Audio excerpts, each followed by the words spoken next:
ঐকমত্য কমিশনের কাছে লিখিত প্রস্তাব দিচ্ছে বিএনপি নাগরিক পার্টি। দুপুরে যাচ্ছেন প্রতিনিধিরা।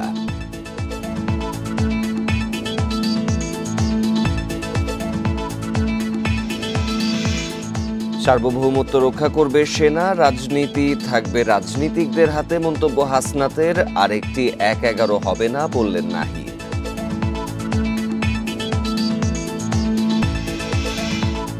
জাতীয় ঐক্য ধরে রেখে আলোচনায় মতবিরোধ দূর করার আহ্বান তারেক রহমানের। নির্বাচন ও সংস্কারকে মুখোমুখি না করার তাগিদ।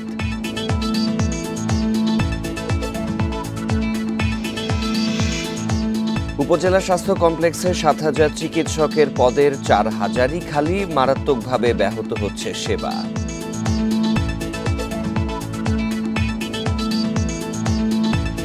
এই ঈদে জামা জুতো অ্যাক্সেসরিজের ডিসকাউন্ট।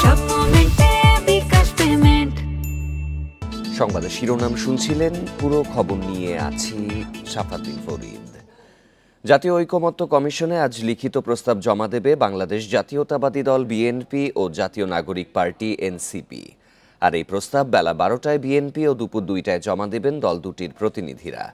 এতে বিএনপির প্রতিনিধি দলের নেতৃত্ব দেবেন স্থায়ী কমিটির সদস্য সালাউদ্দিন আহমদ। আর এনসিপির ৫ সদস্যের প্রতিনিধি দলের নেতৃত্বে থাকছেন সারোয়ার তুষার। এর আগে সংস্কার কমিশনগুলোর করা সুপারিশ চূড়ান্ত করতে ২০ মার্চ থেকে আনুষ্ঠানিক সংলাপ শুরু করে জাতীয় ঐকমত্য কমিশন। প্রথম দিনের সংলাপে অংশ নেয় লিবারেল ডেমোক্রেটিক পার্টি এলডিপি। সেদিন রাষ্ট্র সংস্কার ইস্যুতে ঐকমত্য কমিশনের ১৬৬ সুপারিশের মধ্যে ১২০টিতে একমত পোষণ করে এলডিপি। আর শনিবার বৈঠকে যোগ দেয় খেলাফত মজলিস ও লেবার পার্টির নেতারা। গত ১৫ ফেব্রুয়ারি থেকে কাজ শুরু করে জাতীয় ঐকমত্য কমিশন।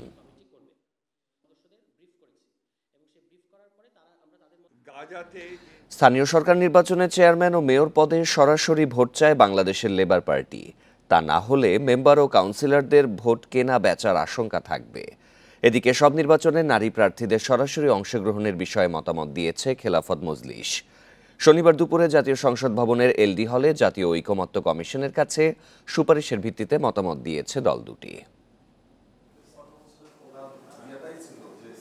সংবিধান, নির্বাচন ব্যবস্থা, জনপ্রশাসন, দুর্নীতি দমন ও বিচার বিভাগ সংস্কার কমিশনের গুরুত্বপূর্ণ ১৬৬টি সুপারিশের বিষয়ে মতামত চেয়ে ৬ মার্চ ৩৭টি দলকে চিঠি দেয় ঐকমত্য কমিশন। এর ধারাবাহিকতায় রাজনৈতিক দলগুলোর সঙ্গে বৈঠক করছে ঐকমত্য কমিশন। এতে অংশ নিয়ে লেবার পার্টি জানায় দ্বিকক্ষ বিশিষ্ট সংসদের প্রয়োজন আছে, তবে প্রাদেশিক সরকার ব্যবস্থার সঙ্গে একমত নন তারা। এছাড়া স্থানীয় সরকার নির্বাচনে চেয়ারম্যান ও মেয়র পদে সরাসরি ভোট চায় দলটি। ১৬৬টি সুপারিশের মধ্যে ১৪৭টির সঙ্গে একমত হয়েছে দলটি। মেম্বারদের ভোটে তারপরে চেয়ারম্যান নির্বাচিত হবে। আমরা বলেছি যে জেলা পরিষদ নির্বাচনের অসংখ্য অভিযোগ রয়েছে, অভিজ্ঞতা রয়েছে যে টাকার বিনিময়ে সদস্যদেরকে কিনে তারপরে জেলা পরিষদের চেয়ারম্যান হয়েছে। ঠিক একইভাবে ৯ জন ইউনিয়ন পরিষদের সদস্যকে কিনে একজন চেয়ারম্যান হয়ে যাবে। এজন্য প্রত্যক্ষভাবে ইউনিয়ন পরিষদের চেয়ারম্যানের নির্বাচন ব্যবস্থা রাখতে হবে। সংস্কারের বিষয়ে বিভিন্ন কমিশনের ১৬৬টি সুপারিশের মধ্যে ১৪০টির বিষয়ে একমত খেলাফত মজলিস। দলটি জানায়, সংবিধানে মহান আল্লাহর উপর বিশ্বাস ও আস্থা রেখে বহুতত্ত্ববাদ বাদ দেওয়ার বিষয়ে ঐকমত্য কমিশনের কাছে সুপারিশের ভিত্তিতে মতামত দেওয়া হয়েছে। তারা জানান, গণতন্ত্রই যথেষ্ট, আলাদা করে আর বহুতত্ত্ববাদের দরকার নেই। সকল নির্বাচনে নারীদের সরাসরি ভোট চায় দলটি। দেশ সংবিধানে একটা ধারা থাকতে হবে, ইসলামের স্পষ্ট বিধান বিরোধী আইন করা যাবে না। এটা আমরা বলছি সামাজিক ধর্মীয় স্টেবিলিটির কারণে একান্ত প্রয়োজন। কারণ দেশের মানুষ ৯২% মুসলমান। এখানে যদি ধর্মীয় স্পষ্ট বিরোধী কোনো আইন করা হয় তাহলে সামাজিক বিশৃঙ্খলা তৈরি হয়। এ পর্যন্ত ১৬টি রাজনৈতিক দলের কাছ থেকে মতামত পেয়েছে কমিশন। তবে বিএনপি সহ ২২টি রাজনৈতিক দল এখনও পূর্ণাঙ্গ মতামত দেয়নি। এজন্য তারা আরও সময় চেয়েছে। আল আমিন হোসেন, ইন্ডিপেন্ডেন্ট নিউজ, ঢাকা। সেনাবাহিনীকে সার্বভৌমত্ব রক্ষায় আপোষহীন থেকে রাজনীতিকে রাজনীতিবিদদের হাতে ছেড়ে দেওয়ার আহ্বান জানিয়েছেন জাতীয় নাগরিক পার্টির মুখ্য সংগঠক হাসনাত আব্দুল্লাহ। শনিবার শাহবাগে এক বিক্ষোভ সমাবেশে তিনি এই আহ্বান জানান। এ সময় তিনি বলেন, সেনাবাহিনীর প্রতি তাদের আস্থা ও শ্রদ্ধা আছে। আওয়ামী লীগ নিষিদ্ধের দাবিতে জাতীয় জাদুঘরের সামনে এই বিক্ষোভ সমাবেশ করে জাতীয় নাগরিক পার্টি। সমাবেশে এনসিপির মুখ্য সংগঠক হাসনাত আব্দুল্লাহ বলেন, সেনাবাহিনীর বিপক্ষে জনগণকে দাঁড় করিয়ে দেয়ার ষড়যন্ত্র হচ্ছে। আমাদের যে সার্বভৌমত্বের প্রশ্ন রয়েছে সেটাতে আপনারা আপোষহীন থাকুন। আর রাজনীতির বিষয়টা আপনারা রাজনীতিবিদদেরকে আপনারা দেখতে দিন। আমরা বলতে চাই, আমাদের অবস্থান সেনাবাহিনীর বিরুদ্ধে নয়, বরং সেনাবাহিনীকে দিয়ে আমাদের দেশে তাদেরকে অপব্যবহার করে কোন ষড়যন্ত্র যদি করতে চায়, আমাদের অবস্থান সেটির বিরুদ্ধে। বাংলাদেশ সেনাবাহিনী ইনস্টিটিউশনের উপরে আমাদের সম্মান, শ্রদ্ধা এবং আস্থা রয়েছে। সেনাবাহিনীর প্রতি আস্থা আছে জানিয়ে শাহসাদ আব্দুল্লাহ বলেন, এই আস্থার প্রতিদান তারা পাবেন বলে আশা রাখেন। এদিকে দ্রুত সময়ে বিচার প্রক্রিয়ার মধ্য দিয়ে আওয়ামী লীগকে নিষিদ্ধ করার দাবি জানান এনসিপির সদস্য সচিব আক্তার হোসেন। বাংলাদেশে সামনের দিনে আওয়ামী লীগের নাম, মার্কা, আদর্শে কোনো রাজনীতি চলবে না, সেই নিশ্চয়তা আমাদেরকে দিতে হবে। পরে একটি বিক্ষোভ মিছিল বের করা হয়। মিছিলটি শাহবাগ থেকে শুরু করে জাতীয় শহীদ মিনারে গিয়ে শেষ হয়। Arafatur Rahman, Independent News, Dhaka. আওয়ামী লীগকে পুনর্বাসনের চেষ্টা করলে কঠোরভাবে দমন করা হবে বলে হুঁশিয়ারি দিয়েছেন জাতীয় নাগরিক পার্টির আহ্বায়ক নাহিদ ইসলাম। শনিবার বিকেলে রাজধানীর বকশীবাজারে এক ইফতার মাহফিলে অংশ নিয়ে তিনি এই মন্তব্য করেন। বলেন, এদেশে বিরাজনীতিকরণের সুযোগ দেয়া হবে না। আওয়ামী লীগের পুনর্বাসন কোনো ধরনের পরিকল্পনা করলে তাকে কঠোর হস্তে দমন করা হবে। এই ফ্যাসিজমের যত দোষর রয়েছে, সুবিধাভোগী রয়েছে, তাদেরকেও বিচারের আওতায় আমরা নিয়ে আসার আহ্বান জানাচ্ছি। কোনো ধরনের বিরাজনীতিকরণ এবং সামরিকীকরণের চেষ্টা বাংলাদেশে আমরা আর মেনে নেব না। হাসনাত আব্দুল্লাহ রাষ্ট্রের বিভিন্ন কমিটির সঙ্গে মিটিং নিয়ে ফেসবুক স্ট্যাটাস দেয়া উচিত হয়নি, এটি শিষ্টাচার বহির্ভূত, এমন মন্তব্য করেছেন জাতীয় নাগরিক পার্টির মুখ্য সমন্বয়ক নাসির উদ্দিন পাটোয়ারি। তবে রাজনৈতিক সিদ্ধান্তের ক্ষেত্রে ক্যান্টনমেন্টের হস্তক্ষেপ কাম্য নয় বলেও মন্তব্য করেন তিনি।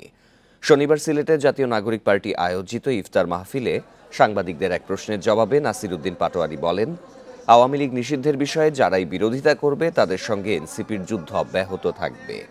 এদিকে অনুষ্ঠানে ইফতারের আগ মুহূর্তে বক্তব্য দেয়াকে কেন্দ্র করে এনসিপি দুই পক্ষের হাতাহাতির ঘটনা ঘটে। এ সময় ঘটনার ফুটেজ নিতে গেলে হেনস্থার শিকার হন উপস্থিত সাংবাদিকেরা।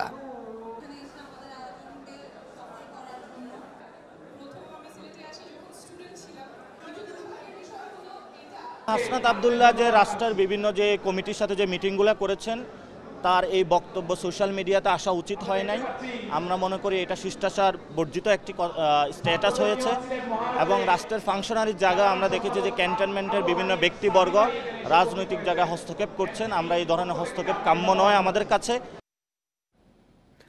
জাতীয় ঐক্য বজায় রেখে আলোচনার মাধ্যমে মতবিরোধ দূর করার আহ্বান জানিয়েছেন বিএনপির ভারপ্রাপ্ত চেয়ারম্যান তারেক রহমান। শনিবার সন্ধ্যায় এক ইফতার মাহফিলে ভার্চুয়ালি যোগ দিয়ে তিনি এই আহ্বান জানান। স্বৈরাচারের দোসরদের বিষয়েও সতর্ক থাকতে বলেন তারেক রহমান। রাজধানীর মালিবাগের একটি রেস্টুরেন্টে ইফতার মাহফিলের আয়োজন করে 12 দলীয় জোট। এতে যোগ দেন বিএনপি, জামায়াত সহ বিভিন্ন রাজনৈতিক দলের নেতারা। লন্ডন থেকে ভার্চুয়ালি যোগ দেন বিএনপির ভারপ্রাপ্ত চেয়ারম্যান তারেক রহমান। ইফতারের আগে সংক্ষিপ্ত বক্তব্যে তিনি বলেন, পরিকল্পিতভাবে নির্বাচন ও সংস্কারকে মুখোমুখি দাঁড় করানো হচ্ছে। গণতন্ত্র বলতে একজন সাধারণ মানুষের কাছে এক কথায় নির্বাচন, নিরপেক্ষ নির্ভয় ভোট দেওয়ার যে সিস্টেম, সেটিকেই গণতন্ত্র বলি আমরা। সারা পৃথিবীতে সেটি গণতন্ত্র হিসাবে প্রচলিত বা স্বীকৃত। কিন্তু এই ব্যবস্থাকে সংস্কার এবং নির্বাচন, এটিকে মুখোমুখি করে দেওয়া হচ্ছে। যে ঐক্যের মাধ্যমে স্বৈরাচারের পতন ঘটানো হয়েছে, সেই ঐক্য ধরে রাখার আহ্বান জানান তিনি। যেই ঐক্যকে নিয়ে আমরা স্বৈরাচারকে বিদায় করেছিলাম, সেই ঐক্যকে আমরা ধরে রাখি। মতভিন্নতা থাকবে, আমরা বসবো, আলোচনা করব। তারেক রহমান বলেন, এমন কোনো কাজ করা ঠিক হবে না যার ফলে স্বৈরাচার ও তার দোসররা লাভবান হয়। স্বৈরাচার বা তার প্রেতাত্মারা আবার এদেশের। Jahanara Parvin, Independent News, Dhaka. ঐকমত্য কমিশনের সুপারিশে অনির্বাচিত ব্যক্তিদের রাষ্ট্রীয় দায়িত্ব দেওয়ার প্রচেষ্টা দেখছেন বিএনপি মহাসচিব মির্জা ফখরুল ইসলাম আলমগীর। একে অনাকাঙ্ক্ষিত বলেও মনে করেন তিনি। তার দাবি, কমিশনের সুপারিশের সঙ্গে কয়েকটি বিশেষ রাজনৈতিক দলের বক্তব্য বিবৃতির মিল রয়েছে, যা জনমনের শঙ্কা তৈরি করতে পারে। গাজাতে যে নির্মম জঘন্য হত্যাকাণ্ড ইসরায়েল চালাচ্ছে, তার তীব্র নিন্দা জানাচ্ছি। সমসাময়িক প্রসঙ্গে কথা বলতে গুলশান অফিসে বিএনপির সংবাদ সম্মেলন। এর শুরুতেই গাজায় ইসরায়েলি বর্বরতা ও নিহত ফিলিস্তিনিদের স্মরণ করেন দলটির মহাসচিব। পরে কথা বলেন নির্বাচন সংস্কার ও জাতীয় ঐকমত্য কমিশনের সুপারিশ প্রসঙ্গে। এ সময় অন্তর্বর্তী সরকারকে নিরপেক্ষ থাকার পরামর্শ দিয়ে তার আহ্বান, কারো ফায়দা হাসিলের এজেন্ডা যেন তাদের কর্মপরিকল্পনার অংশ না হয়। এমন কোনো পদক্ষেপ নিতে পারি না যাতে করে ফ্যাসিবাদ বিরোধী জাতীয় ঐক্য গণ ঐক্য বিনষ্ট হয় অথবা ফাটল ধরে। সুতরাং অন্তর্বর্তী সরকারকে সর্বোচ্চ নিরপেক্ষতার অবস্থান বজায় রাখতে হবে। কোনো মহলকে রাজনৈতিক ফায়দা হাসিলের এজেন্ডা যেন সরকারের কর্মপরিকল্পনার অংশ না হয়, সেদিকে সজাগ দৃষ্টি রাখতে হবে। এ সময় তার অভিযোগ, জাতীয় ঐকমত্য কমিশনের সুপারিশ ও কমিশন সদস্যদের নানা সময়ে দেয়া বক্তব্যের সঙ্গে কয়েকটি রাজনৈতিক দলের বক্তব্যের মধ্যে মিল পাওয়া যাচ্ছে, যা জনমনে প্রশ্ন সৃষ্টি করছে। স্প্রেডশিটের সাথে মূল সুপারিশমালার উপর আমাদের মতামত সংযুক্ত করে দিলে বিভ্রান্তি এড়ানো যাবে। জাতীয় ঐকমত্য কমিশনের স্প্রেডশিটের অবস্থা এবং কমিশন সদস্যদের বিভিন্ন সময়ের বক্তব্য ও বিশেষ কয়েকটি রাজনৈতিক দলের বক্তব্য বিবৃতির মধ্যে মিল পাওয়া যায়। ঐকমত্য কমিশনের সুপারিশমালায় অনির্বাচিত ব্যক্তিদের রাষ্ট্রীয় দায়িত্বে নিয়োগ দিয়ে সাংবিধানিকভাবে ক্ষমতায়িত করার প্রচেষ্টাও দেখছেন বিএনপি মহাসচিব। ভবিষ্যতে অনির্বাচিত ব্যক্তিদের রাষ্ট্রীয় দায়িত্বে নিয়োগের অযৌক্তিক প্রচেষ্টা রয়েছে। জাহিদুল ইসলাম, ইন্ডিপেন্ডেন্ট নিউজ, ঢাকা। আওয়ামী লীগ ও জাতীয় পার্টিকে বাদ দিয়ে সুষ্ঠু নির্বাচন হবে না বলে মন্তব্য করেছেন জাতীয় পার্টির চেয়ারম্যান জিএম কাদের। শনিবার সন্ধ্যায় রংপুরের জেলা পরিষদ কমিউনিটি সেন্টারে জাতীয় পার্টির উদ্যোগে আয়োজিত ইফতার মাহফিলে প্রধান অতিথির বক্তব্যে তিনি কথা বলেন। জিএম কাদের বলেন, জনসংখ্যার উল্লেখযোগ্য অংশ আওয়ামী লীগ ও জাতীয় পার্টির সমর্থক। তাদের বাইরে রেখে নির্বাচন করার চেষ্টা চলছে। এই নির্বাচন কখনো অবাধ, সুষ্ঠু ও নিরপেক্ষ হবে না। এ সময় নেতাকর্মীদের যে কোনো পরিস্থিতি মোকাবিলায় প্রস্তুত থাকার আহ্বান জানান তিনি। পুলিশকে বিভিন্নভাবে ব্যবহার করা হচ্ছে মন্তব্য করে জিএম কাদের বলেন, মানুষের ভরসা সেনাবাহিনীকে নিয়ে সমালোচনা করা মোটেও কাম্য নয়। আওয়ামী লীগকে বাদ দিলে এবং জাতীয় পার্টিকে বাদ দিলে অর্ধেক লোক নিয়ে নির্বাচন হবে। সেই নির্বাচন কোনো সময় অবাধ, সুষ্ঠু, নিরপেক্ষ নির্বাচন করা বলা যাবে না। আর এটা আমাদের পরিষ্কার কথা। প্রতিটি রাজনৈতিক দল, যেগুলো বৈধ রাজনৈতিক দল, তাদেরকে সঠিকভাবে নির্বাচন করার সুযোগ দিতে হবে। বস্তুনিষ্ঠ সাংবাদিকতার জন্য সাংবাদিকদের আর্থিক নিরাপত্তা নিশ্চিত করার তাগিদ দিয়েছে গণমাধ্যম সংস্কার কমিশন। এজন্য সাংবাদিকতার শুরুতে বিসিএস নবম গ্রেডের সমান বেতন নির্ধারণ করার সুপারিশ করা হয়েছে। এছাড়া সাংবাদিকদের হুমকি, আক্রমণ ও বাধা থেকে সুরক্ষা সহ 20টি সুপারিশ রয়েছে। শনিবার দুপুরে প্রতিবেদন জমা দিয়ে সংবাদ সম্মেলনে এসব কথা বলেন কমিশনের প্রধান কামাল আহমেদ।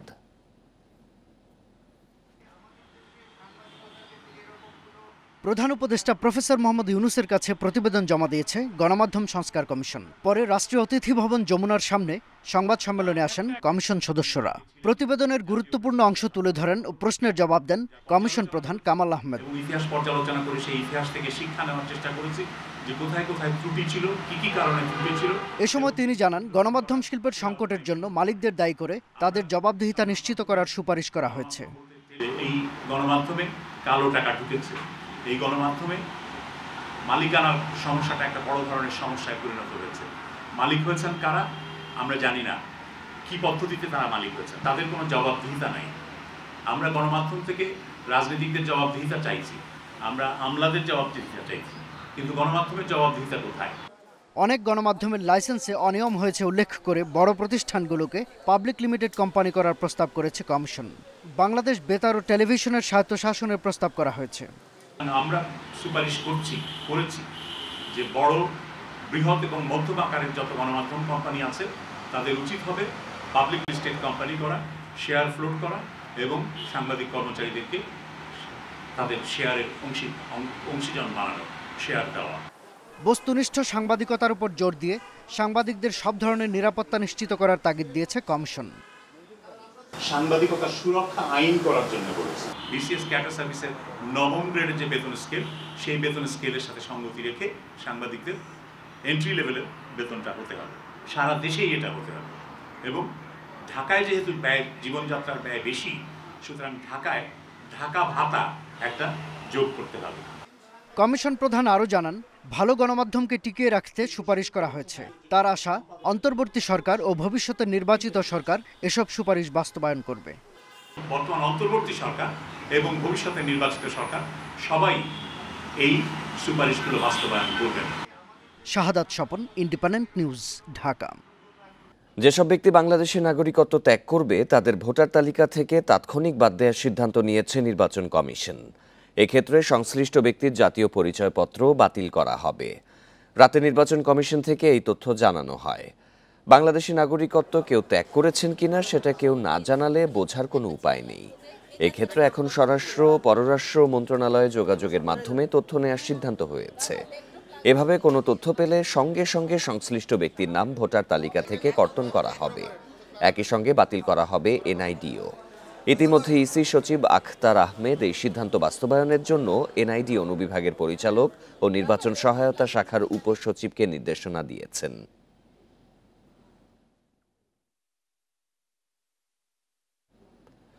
উপজেলা স্বাস্থ্য কমপ্লেক্স চিকিৎসক পদ রয়েছে ৭,০০০, এর মধ্যে ৪,০০০ পদই খালি। এমনিতেই চিকিৎসক সংকট, তার উপর এদের একটা বড় অংশ আছেন শিক্ষা ছুটিতে, কেউ আবার সংযুক্তি নিয়ে চলে গেছেন সুবিধামতো হাসপাতালে। এতে মারাত্মকভাবে ব্যাহত হচ্ছে চিকিৎসা সেবা। সংকট সমাধানে ৬,৫০০ চিকিৎসক নিয়োগের উদ্যোগ নিয়েছে স্বাস্থ্য বিভাগ। পাবনার বেড়া উপজেলা স্বাস্থ্য কমপ্লেক্সের বহির্বিভাগে দিনে ৫০০-র বেশি রোগী সেবা নেন। ৫০ বেডের হাসপাতালে ভর্তি ৭০ জনের বেশি। মার্চের শুরুতে এই হাসপাতালে চিকিৎসক ছিলেন মাত্র ৩ জন।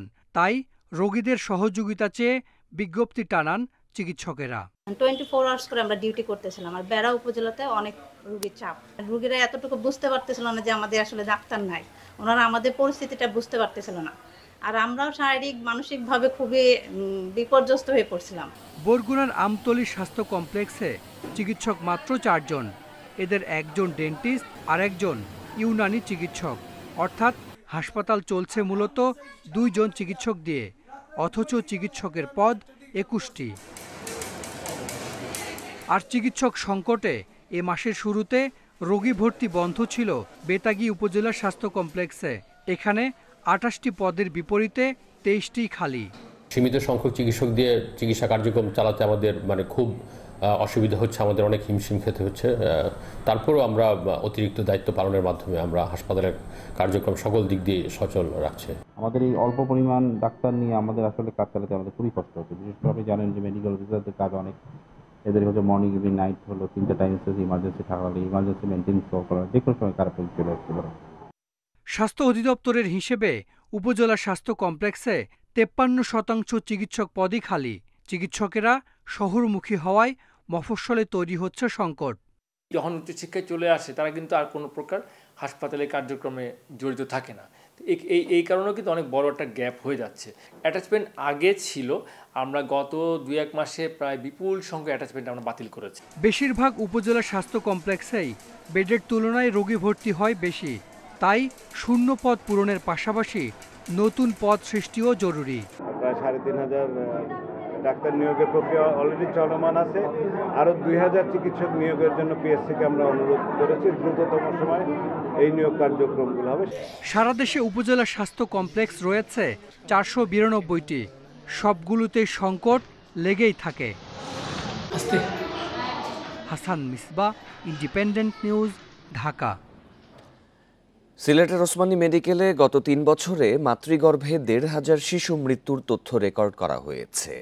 অন্যান্য হাসপাতালের কোনো তথ্য নেই সরকারিভাবে।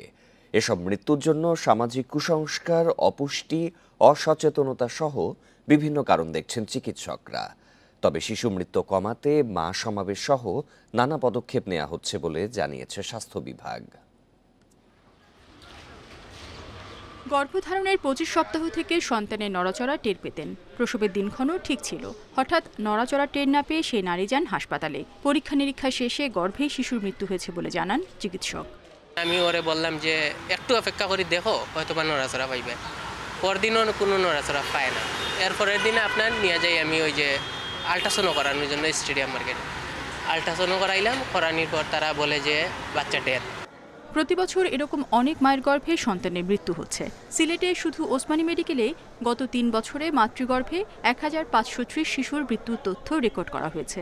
কুসংস্কার, অপুষ্টি, অসচেতনতা সহ বিভিন্ন কারণে এই অঞ্চলে মাতৃগর্ভে শিশু মৃত্যু বাড়ছে বলছেন চিকিৎসকরা।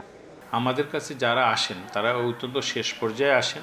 অনেকগুলো কারণ এখানে আর্থসামাজিক ব্যাপার আছে, কুসংস্কার জড়িত আছে, অনেকগুলো বিষয় এখানে জড়িত।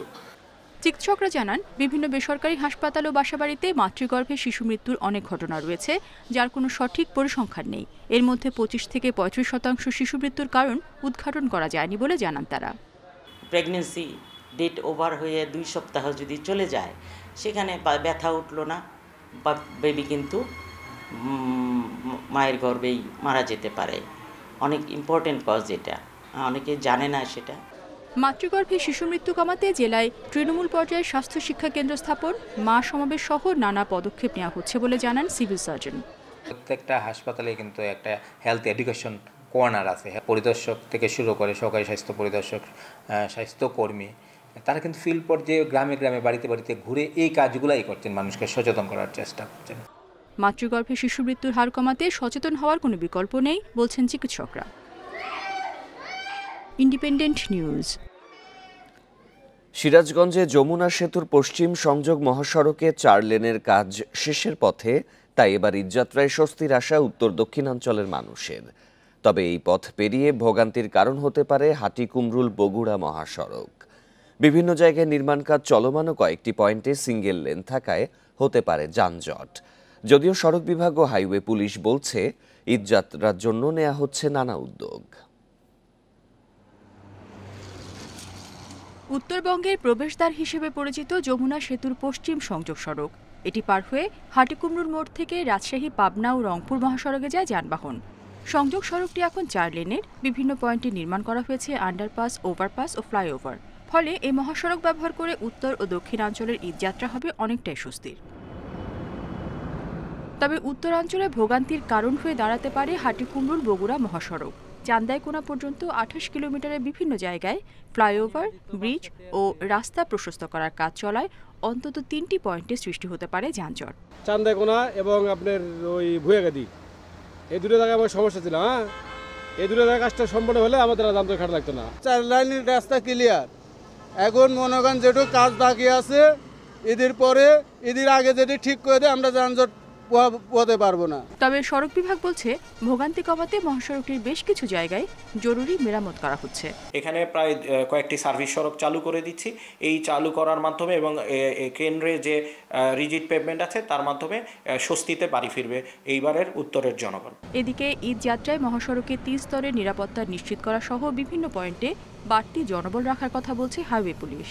যেসব জায়গা আমাদের ঝামেলাপূর্ণ বলে মনে হয়, এসব জায়গা আমরা চিহ্নিত করেছি এবং হাইওয়ে পুলিশ আমরা ব্যাপক একটা ম্যানেজমেন্টের আওতা নিয়ে এসেছি, যাতে সম্মানিত যাত্রীগণ সুন্দরভাবে তার পরিবারের সাথে ঈদ উদযাপন করতে পারে।